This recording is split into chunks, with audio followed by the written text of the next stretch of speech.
I found the phone in my father's jacket pocket when I was looking for his car keys.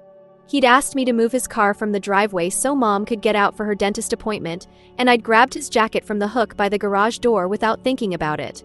The phone fell out when I shook the jacket to find the keys, and it landed screen up on the concrete floor with a crack that made me wince. I picked it up expecting to see his usual lock screen, the photo of me and my little brother John at the beach last summer, but instead there was a different wallpaper entirely, some generic mountain landscape, and when I swiped to check if the screen was damaged I realized it wasn't locked at all. And it wasn't his regular phone. My dad had two phones. That detail landed in my brain wrong, like when you're expecting a step and there isn't one and your whole body jolts from the surprise. I stood there in the garage holding this second phone that my father owned and never mentioned, trying to think of innocent explanations. Work phone, maybe, except his company provided him with a work phone that he carried openly and complained about. Backup phone, except who needs a backup phone they keep hidden in their jacket pocket instead of in a drawer somewhere? The phone buzzed in my hand and a text preview appeared on the lock screen from someone saved as just the letter R. The message said, "We need to talk about next week and I've been thinking about what you said." I should have put the phone back in the jacket pocket right then. Should have found the car keys and moved the car like I'd been asked and forgotten the whole thing. But I didn't. I opened the messages and started reading, scrolling back through weeks of conversations between my dad and R. The early messages were brief and logistical, meeting times and places, restaurants I didn't recognize in the next town over. Then they got more personal. R sending photos of places they'd been, my dad responding with things like "that place looks beautiful" or "wish I could have been there with you." And then more recent messages that made my stomach feel tight and wrong. R writing, "I know this is complicated but I need you to tell her soon," and my dad replying, "I will, I promise, just need to wait for the right time." I was still standing in the garage reading these messages when I heard my mom's car start in the driveway and realized I'd never moved my dad's car at all. I shoved the phone back in his jacket pocket and grabbed the actual car keys and ran out to move his car, pulling it forward onto the lawn with shaking hands while my mom backed out and waved at me through her window. She looked normal and unsuspicious, heading to her dentist appointment with no idea that I'd just discovered her husband had a secret phone full of messages to someone named R who he was apparently planning to tell her about at some unspecified right time. John was inside playing video games when I came back in, 14 years old and completely absorbed in whatever battle game he was yelling at through his headset. I went up to my room and sat on my bed trying to process what I'd read, running through possibilities in my head.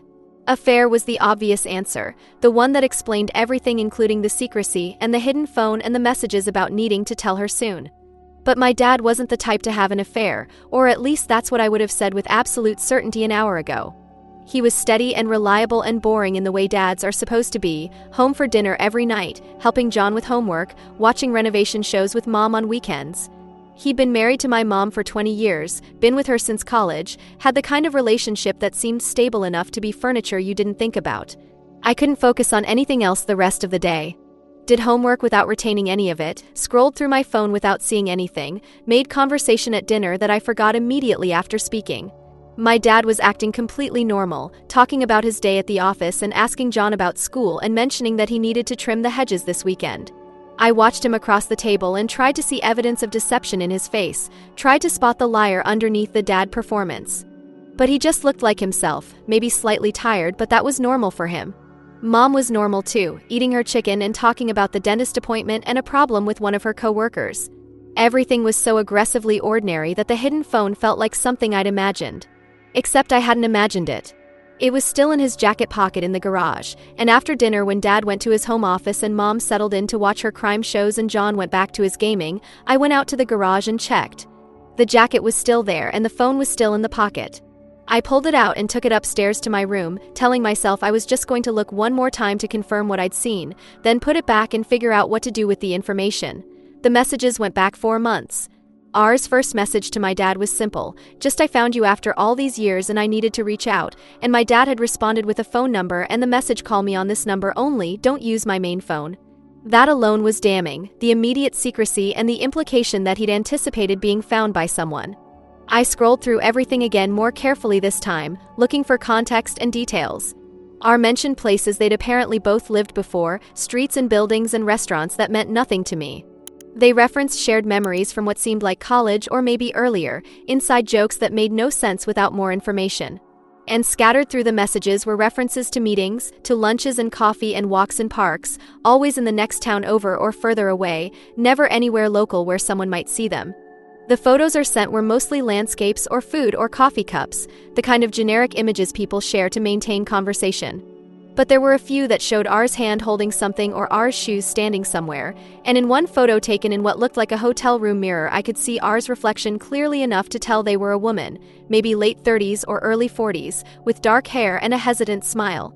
My dad had responded to that photo with "You look exactly the same," and R had written back, "I don't feel the same, everything's different now."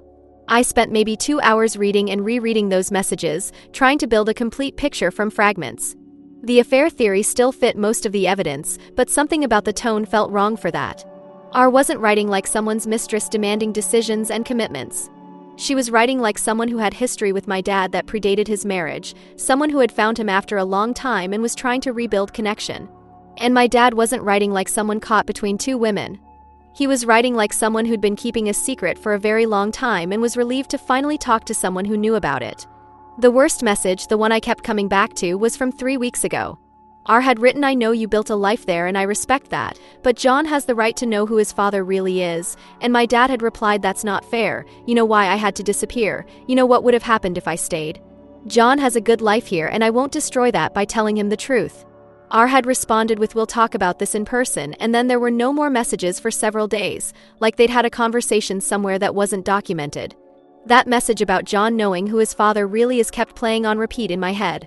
It implied Dad wasn't who he claimed to be, that John specifically needed to know something about Dad's real identity. But John was Dad's biological son. I'd seen baby pictures and hospital bracelets and all the proof that existed. Unless the truth wasn't about biology but about something else, about who Dad was before John was born or before Dad became the person we knew. I put the phone back in Dad's jacket pocket before anyone noticed I'd taken it, then went back to my room and sat there feeling like the floor had become unstable. Every assumption I had about my family was suddenly questionable. Mom and Dad's relationship, Dad's past, the story of how they met and got married and had me, and then John, all of it could be fabricated or incomplete or hiding something significant underneath. School the next day was impossible to focus on. I sat through classes not hearing anything, ate lunch without tasting it, avoided friends who wanted to talk about normal teenager problems that felt absurdly trivial compared to what I was dealing with. I kept thinking about that message about John needing to know who his father really is, about Dad saying he had to disappear from wherever he'd been before. The word disappear felt specific and intentional, not just moved away or started over but actively vanished from a previous life. When I got home that afternoon, Mom was in the kitchen starting dinner and Dad wasn't home yet from work. John was in the living room on his laptop doing homework with headphones in. I went up to my parents' bedroom, which felt like crossing a line, but I was already so far past normal boundaries that one more violation hardly mattered. I wasn't even sure what I was looking for, just evidence of anything that would explain the phone and the messages and the references to Dad's hidden past. Their bedroom was neat and boring, exactly what you'd expect from people who'd been married for 2 decades and had settled into comfortable routine. Mom's dresser had jewelry and perfume and framed photos of the 4 of us at various ages. Dad's dresser had his wallet and watch and keys and nothing interesting. The closet held clothes and shoes and boxes of old stuff on the high shelf. I pulled down one of the boxes and found exactly what I expected, tax documents and insurance papers and mortgage stuff from years ago, all with my dad's name Kevin Morrison on them. The second box had photo albums from before I was born, pictures of Mom and Dad young and happy at what must have been their wedding. Mom looked exactly like herself, just younger, same smile and same way of standing. Dad looked different though, not in any way I could specifically identify, but something about his expression or posture seemed unfamiliar. I flipped through pages of wedding photos and honeymoon photos and early marriage photos, looking for anything that seemed wrong or inconsistent. The wedding had been small, just immediate family and a few friends based on the group shots. I recognized Mom's parents and her sister, but the people on Dad's side were strangers to me, which made sense since Dad's parents had died before I was born and he'd been an only child with no close relatives. Except if Dad had disappeared from a previous life, if he'd built a new identity as Kevin Morrison, then these wedding photos might be fabricated somehow. Or the people in them might not be who Mom thought they were. Or Dad might have been lying to Mom too, might have married her under false pretenses without her knowing his real background. I was putting the photo box back when I heard Dad's car in the driveway. I shoved everything back in the closet and went downstairs trying to look casual, arriving in the kitchen just as Dad came in through the garage door. He looked tired and stressed, loosening his tie and dropping his work bag by the door before kissing Mom on the cheek and asking what was for dinner. Completely normal behavior that now felt like performance, like watching an actor who knew all his lines. Dinner was more of the same forced normalcy, everyone eating and talking about their days while I watched Dad for signs of deception. He mentioned a difficult client and a boring meeting and asked John about an upcoming math test. John complained about the test being unfair and Mom suggested Dad help him study. Dad agreed easily and the conversation moved on to weekend plans and grocery shopping and all the mundane details of family life that apparently continued regardless of whatever secrets were festering underneath. I waited until after dinner when Dad went to his office, then I knocked on his door and asked if I could talk to him about something. He looked up from his computer and smiled, gesturing me in and asking what was up. I'd planned to confront him directly about the phone, but standing there in his office with him looking at me with his normal dad expression, I lost my nerve and pivoted to something less confrontational. I asked him about his childhood, about his parents and where he grew up and what his life was like before he met Mom. It was stuff I'd heard before in bits and pieces but never asked about systematically. Dad seemed surprised by the questions but answered them easily enough. He said he'd grown up in Pennsylvania, that his parents had died in a car accident when he was in his early 20s, that he'd met Mom at college and moved with her to where we lived now after graduation. He was an only child, didn't have much extended family, had always been a quiet kid who focused on school. The story was consistent with what I'd always known, delivered without hesitation or obvious lies. But I kept thinking about those messages, about needing to disappear and about John needing to know the truth. I asked Dad if he'd ever lived anywhere else besides Pennsylvania and here, if he'd ever gone by a different name or reinvented himself in any way. He laughed at that question and asked why I was suddenly so interested in his boring life history. I said I was just curious, that I'd been thinking about family history for a school project. He accepted that explanation and said no, he'd always been Kevin Morrison, always lived in Pennsylvania until college, nothing interesting or dramatic about his past at all. He was lying. I couldn't prove it, but I knew it the way you know when something doesn't fit right. His answers were too smooth, too prepared, like he'd rehearsed this version of his past many times. And the fact that he could lie to my face so easily, could sit there in his home office and fabricate his entire history without any visible guilt or discomfort, made everything worse. I left his office and went back to my room feeling sick. The dad I'd known my entire life was either a complete fiction or a carefully maintained cover for whoever he really was. And Mom either knew and was complicit, or didn't know and was being deceived just like me and John. Either option was horrible in different ways. The next few days I became obsessed with finding proof. I went through Dad's things when he was at work, looking for documents or photos or anything that would reveal his real identity. I searched online for Kevin Morrison combined with various Pennsylvania cities and found nothing useful, just random men with the same name who weren't him. I tried searching for the restaurants and street names that had mentioned in the messages, trying to figure out where they'd both lived before, but without more context the names were too generic to be helpful. John noticed I was acting weird and asked if I was okay. I said I was fine, just stressed about school, but he looked skeptical. John was more perceptive than people gave him credit for, probably from being the younger kid who'd learned to read family dynamics for self-preservation. He asked if Mom and Dad were fighting about something, if that's why I was being strange. I said no, everything was fine with them as far as I knew, which was technically true since they seemed perfectly happy together from what I could see. But that night I heard them arguing, the first real argument I'd heard between them in months. I was in my room and the sound came up through the vents from their bedroom, muffled but clearly heated. I couldn't make out specific words, but Mom's voice was sharp and angry and Dad's was defensive. The argument lasted maybe 10 minutes then went silent. I stayed awake waiting to hear more, but the house stayed quiet. At breakfast the next morning both of them looked tense. Mom was doing that thing where she was aggressively cheerful to mask being upset, asking too brightly about everyone's plans for the day. Dad was quiet and withdrawn, drinking coffee and checking his phone repeatedly. John picked up on the weird energy and ate quickly before escaping to school early. I wanted to ask what they'd been arguing about but didn't know how to without admitting I'd been listening. I went back out to the garage after everyone left and checked Dad's jacket for the secret phone. It wasn't there. He must have moved it somewhere else, maybe realized it wasn't secure enough hiding it in plain sight. I searched his car and his home office and anywhere else I could think of, but the phone was gone. Which meant he was still using it somewhere, still having secret conversations with R about whatever truth he was hiding about his past and about John. That afternoon I did something I'd never done before. I skipped my last 2 classes and drove to the next town over, to the area where several of the restaurants R and Dad had mentioned meeting were located. I didn't have a plan exactly, just a compulsion to see these places where my dad had been having his secret meetings, to make the phone messages feel more real and concrete. I found the first restaurant, a small Italian place in a strip mall, and sat in my car in the parking lot watching people come and go. Nobody looked like my dad or like the woman from the hotel mirror photo. After an hour, I drove to the second place, a coffee shop downtown, and did the same thing. Sat and watched and felt increasingly stupid for thinking I'd randomly spot them or learn anything useful from surveillance. But then I saw her.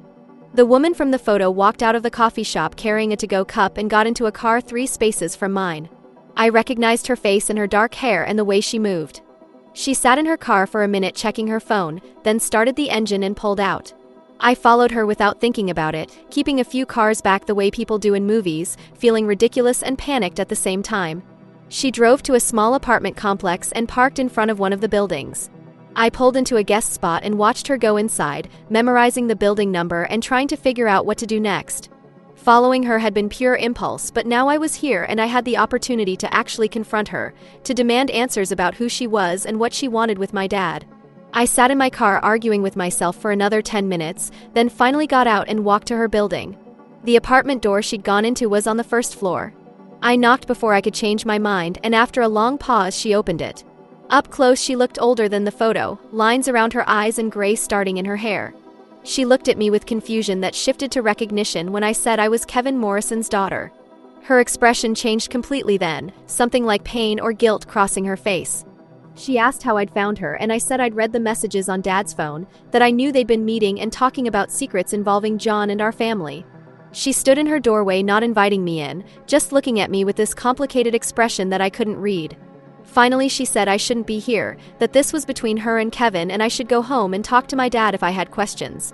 But I said I was tired of secrets and partial information, that I'd already figured out Dad was lying about his past and I just wanted someone to tell me the truth about who he really was. She closed her eyes for a moment, then opened her door wider and let me inside.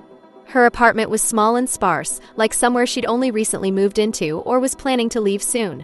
She told me to sit down and asked if I wanted water or something.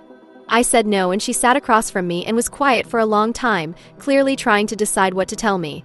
Finally, she said my dad's name wasn't Kevin Morrison. That was a name he'd taken 20 years ago when he'd left his previous life and reinvented himself.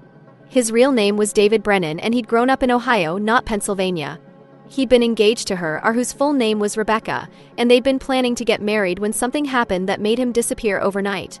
He'd left her a note saying he had to leave for reasons he couldn't explain and she shouldn't try to find him. She'd been devastated and angry and had spent years trying to understand why he'd abandoned her. She'd eventually moved on with her life, gotten married herself though it hadn't lasted, built a career and tried to forget about David Brennan who'd broken her heart without explanation. But then a few months ago she'd seen him by chance when she was in town visiting a friend. She'd recognized him immediately despite the years and the different name he was using. She'd followed him to his office and learned he was living as Kevin Morrison, married with kids, completely established in a new identity. She'd been furious and had tracked down his contact information and sent that first message, the one that said I found you after all these years. My head was spinning trying to process this. Dad wasn't Dad, he was some other person named David who'd disappeared from his previous life 2 decades ago. He'd created a fake identity and married my mom under false pretenses and built an entire family based on lies. I asked Rebecca why he'd disappeared, what had happened that made him run away and become someone else. She said she didn't know. That's what had haunted her for 20 years, the not knowing. In their conversations since she'd found him, he'd hinted that he'd been involved in something dangerous or witnessed something he shouldn't have, that disappearing had been a matter of survival. But he wouldn't give her details, just kept saying he'd done what he had to do to stay safe and keep the people around him safe. He'd apologized for hurting her, but said he'd never regretted leaving because it had saved his life. I asked about the messages about John needing to know the truth. Rebecca looked uncomfortable and said that was more complicated. She said when she and David had been together before he disappeared, she'd been pregnant. She'd found out 3 weeks after he'd vanished, too late to tell him. She'd had the baby alone and raised him herself, a son who was now 19 years old and had never known his father. When she'd found David again and learned he had another family, another son who was just a few years younger than hers, she'd felt it was unfair that John got to grow up with a father while her son Nathan had grown up without one. That information hit me like a physical blow. Dad had another son, an older son he'd never mentioned because he'd never known that son existed. John had a half-brother neither of us had any idea about. Our entire family structure was even more fractured and fake than I'd realized. I asked if Nathan knew about Dad, about the family he could have had. Rebecca said she'd recently told him that she'd kept it secret for years but finally felt he deserved to know the truth about his father. Nathan had been upset and angry and wanted to meet David, wanted to confront the man who'd abandoned his mother and created a replacement family. Rebecca had been trying to convince David to meet Nathan, to at least acknowledge his existence, but David was terrified of his fake life collapsing if the truth came out. I sat there in Rebecca's apartment trying to absorb all of this. My dad was living under a stolen identity. He'd disappeared from a previous life for mysterious, dangerous reasons. He had an adult son he'd never met who he'd accidentally abandoned when he ran away. He'd been lying to my mom and me and John our entire lives, building a family on a foundation of complete fabrication. And now Rebecca and Nathan wanted acknowledgement and answers, wanted to force Dad to confront the life he'd left behind, which could potentially destroy everything he'd built as Kevin Morrison. I asked Rebecca what she wanted from all this, what her endgame was. She said she just wanted David to be honest, to meet Nathan and acknowledge him as his son, to maybe have some kind of relationship going forward. She wasn't trying to destroy his marriage or take him away from his family. She just wanted her son to know his father and to get closure on the questions that had defined her life for 2 decades. But I could see how that was impossible without everything falling apart. Dad meeting Nathan meant explaining to Mom and John that he'd been lying about his identity the whole time. It meant potentially exposing whatever dangerous situation he'd run from 20 years ago. It meant admitting that his entire persona as Kevin Morrison was false. There was no scenario where Rebecca got what she wanted without my family completely imploding. I left Rebecca's apartment feeling worse than when I'd arrived. Knowing the truth hadn't made anything better, it had just confirmed that the situation was even more impossible and painful than I'd imagined. I drove home in a daze, missing my turn twice because I couldn't focus on the road. Mom's car wasn't in the driveway when I got home, but Dad's was. I found him in his office and walked in without knocking. He looked up and started to smile, then saw my expression and his face changed. He asked what was wrong and I said I'd just come from talking to Rebecca. I watched all the color drain from his face. He stood up from his desk and closed his office door, then asked me how I'd found her. I said I'd read the messages on his secret phone and figured out where they'd been meeting. He looked stricken, like I'd confirmed his worst fear. Then he sat back down and put his head in his hands and was quiet for a long time. Finally, he started talking. He confirmed everything Rebecca had told me, that his real name was David Brennan and he'd been from Ohio and he'd run away 20 years ago. He said he'd witnessed something, a crime committed by people who had connections and power, people who would have killed him if they'd known he could testify against them. He'd gone to the police initially but realized quickly that he couldn't trust local authorities, that the people involved had reached into law enforcement. So he disappeared, created a new identity, moved across the country and built a new life as someone else. He said he'd met Mom a few months after disappearing, that she'd known him only as Kevin Morrison and believed his backstory about being from Pennsylvania with dead parents. He'd fallen in love with her genuinely, had built a real marriage and family, but always with the fear underneath that his past would catch up with him. He'd thought he'd gotten away cleanly, that enough time had passed that he was safe. But Rebecca finding him had brought all those fears back. I asked him what he'd witnessed that was bad enough to require completely abandoning his identity. He said it was a financial crime, embezzlement and fraud at a company where he'd been working. He'd accidentally discovered evidence that executives were stealing millions, and when he'd tried to report it properly he'd realized they had police and local officials in their pocket. One of the men involved had threatened him directly, had made it clear that he'd be killed if he testified. So Dad had run instead, disappeared before they could make him disappear permanently. He said he'd lived with guilt for 20 years about leaving Rebecca without explanation, about potentially leaving her pregnant though he hadn't known that at the time. But he'd convinced himself it was better for her if he just vanished, that trying to maintain contact or explain would only put her in danger too. He'd built his new life and tried to forget about David Brennan, tried to become Kevin Morrison completely. I asked him if Mom knew any of this.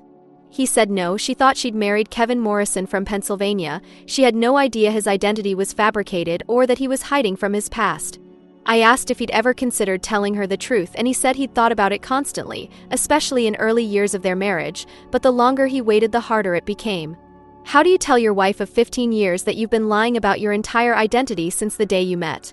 How do you explain that your wedding was built on false documents and your children's birth certificates have a fake name on them as their father? Everything he said made logical sense but also made everything worse. Mom was being deceived as much as John and I were. Our whole family was built on a crime that Dad witnessed decades ago, on his decision to run and create a false identity rather than trust the system to protect him. And now Rebecca and Nathan were trying to force him to acknowledge the life he'd abandoned, which would require revealing all of these lies. I asked Dad what he was planning to do. He said he didn't know, that he'd been trying to stall Rebecca, to convince her that meeting Nathan would be too dangerous for everyone involved. But she wasn't accepting that anymore, was threatening to show up at our house and tell Mom everything if he didn't agree to at least meet his other son. He'd been hoping to find a solution that didn't destroy both his families, but no solution existed. John came home while we were talking, and I heard him in the kitchen getting a snack. Dad looked toward the door and his face was devastated. He said John was going to hate him when he found out, that both my parents were going to lose their children when the truth came out. I said I didn't hate him, that I understood why he'd run and why he'd lied, but I couldn't speak for John or Mom. Dad just nodded and looked broken. That night at dinner everyone pretended to be normal, but the tension was suffocating. Mom chatted about her day and John talked about his video games, and Dad and I barely spoke. Mom noticed and asked if we were okay, if something had happened. Dad said he was just tired and I said I was fine. The lies continued, stacking on top of all the previous lies, building this precarious tower that was going to collapse eventually. I couldn't sleep that night. I kept thinking about Nathan, this 19-year-old guy I'd never met who was technically my half-brother. He'd grown up without a father because of Dad's decision to disappear. He'd been deprived of the childhood that John had, the stability and family structure that I'd taken for granted. And now he wanted what we'd had, wanted access to the father who'd accidentally abandoned him, and that desire was going to destroy what was left of our family. The next morning Dad's secret phone rang while he was in the shower. I heard it buzzing from his bedroom and went in to see who was calling. It was Rebecca. I answered it without thinking, just said hello, and she was clearly surprised to hear my voice. She asked if David was there and I said he was in the shower. Then she said she needed to talk to him urgently, that Nathan was planning to come to our house tonight to confront him in person. She'd tried to talk him out of it, but he was done waiting, done being patient while his father continued to hide behind a fake identity and a fake family. I felt panic rise in my chest. If Nathan showed up at our house tonight, Mom and John would find out everything. There'd be no way to control the revelation or soften the blow. Nathan would arrive angry and demanding answers, would expose Dad's lies in the worst possible way, and our family would explode in real time. I told Rebecca she needed to stop him, needed to convince him to give Dad more time. She said she couldn't control Nathan, that he was an adult making his own choices. She sounded tired and sad, like she regretted starting all of this by finding Dad again. But it was too late to undo it now. Dad came out of the shower and saw me holding his phone. I told him what Rebecca had said about Nathan coming tonight. His face went completely pale and he grabbed the phone and called Rebecca back, but she didn't answer. He tried several more times while getting dressed, his hands shaking, looking more scared than I'd ever seen him. At breakfast he told Mom he wasn't feeling well and was going to work from home. Mom looked concerned and felt his forehead and asked if he needed anything. He said no, just had a headache and needed to rest. John left for school and Mom left for her work, and then it was just me and Dad in the house waiting for Nathan to arrive and destroy everything. I asked Dad if he'd decided what he was going to tell Nathan when he showed up. Dad said he didn't know, that every possible response felt wrong. If he denied everything and turned Nathan away, he'd confirm Nathan's worst fears about being unwanted and abandoned. If he acknowledged the truth, he'd have to explain to Mom and John why a random teenager was claiming to be his son. There was no good option. I suggested we tell Mom before Nathan arrived, give her some warning so she wasn't blindsided.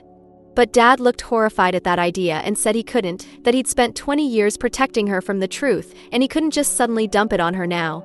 I said she was going to find out anyway, at least this way she'd have some time to process before Nathan appeared.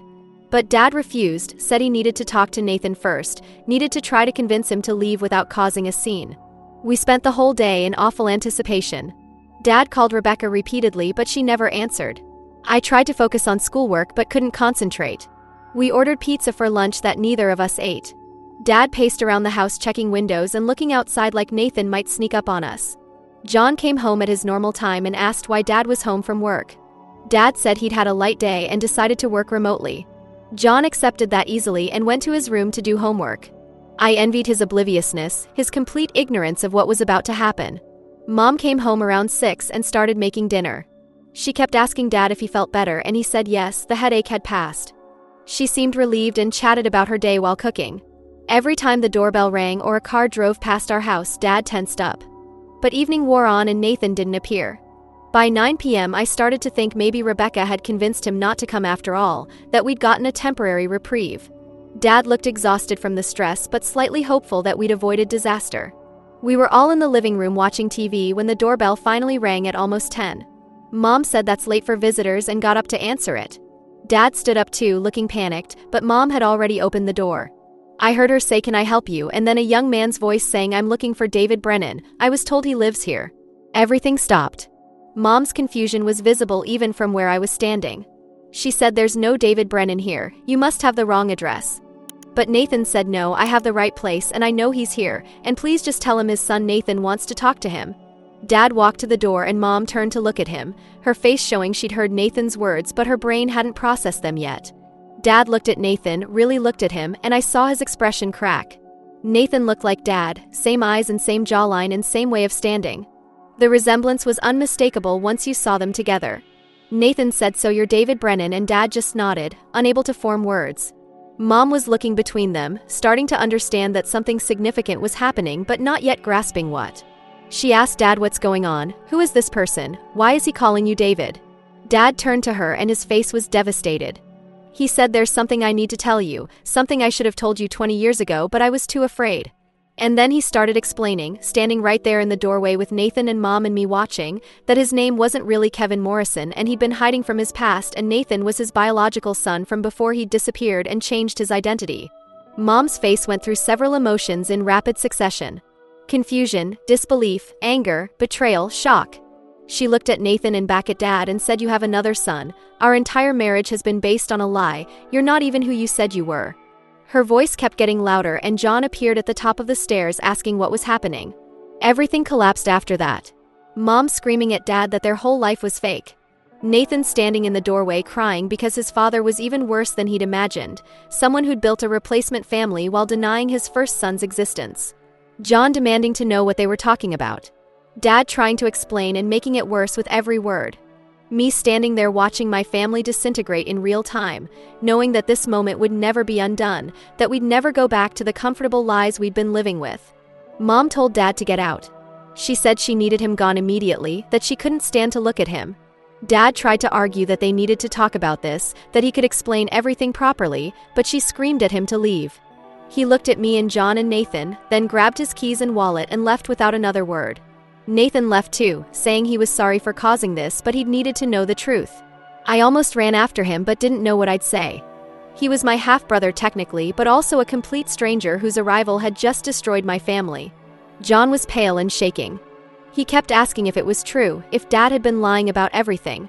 Mom couldn't answer, she collapsed on the couch crying. I tried to explain what I knew about Dad witnessing a crime and having to disappear, about Rebecca and Nathan, about the secret phone and the meetings. John listened and his face got harder and angrier. Finally he said he hated Dad and never wanted to see him again, then went to his room and slammed the door. I stayed with Mom on the couch while she cried. Eventually she asked me how long I'd known and I admitted I'd found out a few days ago. She looked betrayed by that too, like I'd been keeping secrets from her as well. I tried to explain that I hadn't known how to tell her, that I'd been hoping Dad would handle it himself. She said everyone had been lying to her, her husband and daughter both, and how was she supposed to trust anyone now? The next few days were horrible. Dad stayed at a hotel and tried calling constantly.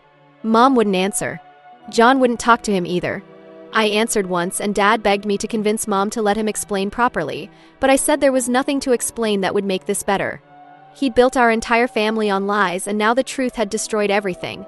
He said he'd been trying to protect us and I said that was bullshit. He'd been protecting himself from having to face consequences.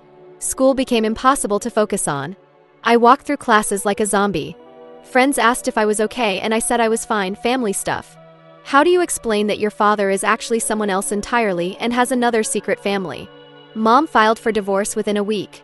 She said she couldn't stay married to someone she'd never actually known. She met with lawyers about the implications of having married someone under a false identity, about whether their marriage was even legally valid. The lawyers had to research it because apparently it wasn't a common situation. Dad tried to salvage something with John and me. He asked if we could meet for lunch and talk. I agreed reluctantly, but John refused.